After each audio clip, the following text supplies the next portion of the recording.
If you aren't where you want to be in life, something within you has to change. By now I'm in a season of letting go of who I was, what I held on to, and an identity I thought I needed to keep.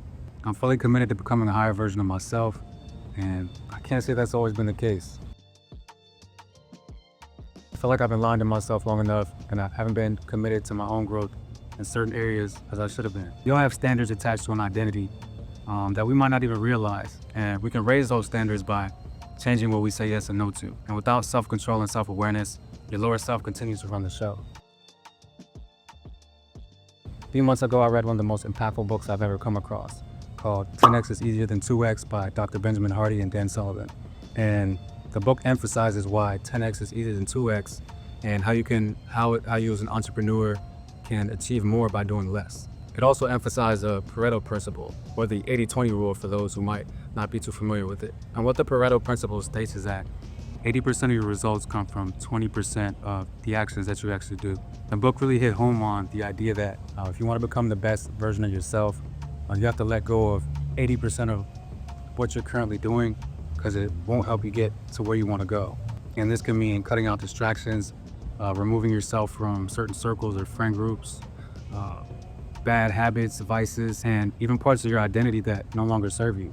I feel like I reached a point in my life where I needed a reset, and I wanted to prove to myself that I could let go of my current identity and grow into a new one.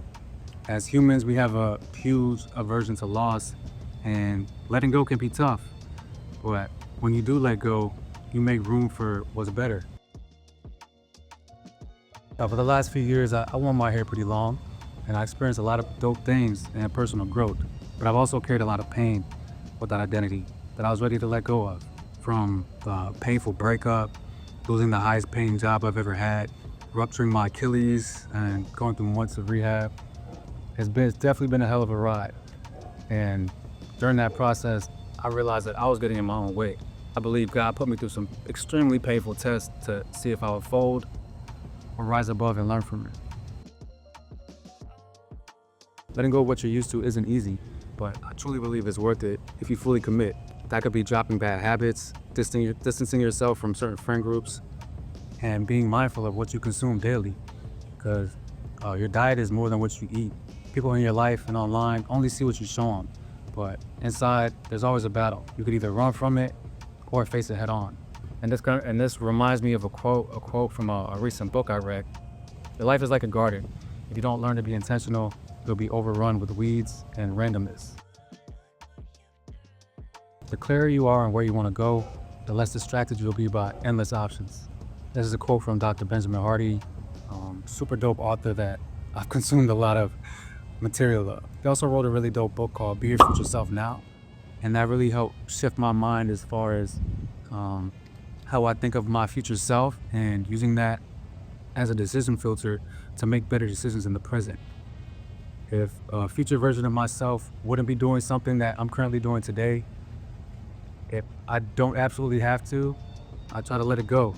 Because it's real easy to let what you've done dictate your future, but if you let your future dictate what you want to do, I believe you can see some beautiful results.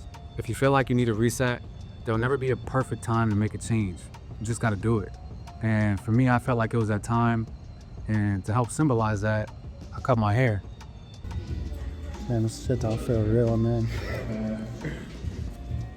I'm not telling anybody to cut their hair. This is what I just did to help symbolize to myself that I can let go of a current identity of something that, obviously hair is just hair, you can grow that shit back. I just wanted to prove to myself that I could let go, because it's so easy to hold on, but letting go makes room for what's better. If anyone watching this feels like they might need their own reset, drop a comment below. Let me know what you might be letting go of to step into that next level. You can't keep doing the same things that are vibrationally out of line with who you want to become. Real change starts within. I'm gonna end with this quote that I got from this dude named Vin Yang. He's like a communication coach, and once I heard it, it really stuck with me. He said, don't be so attached to who you currently are that you don't give your future self a chance.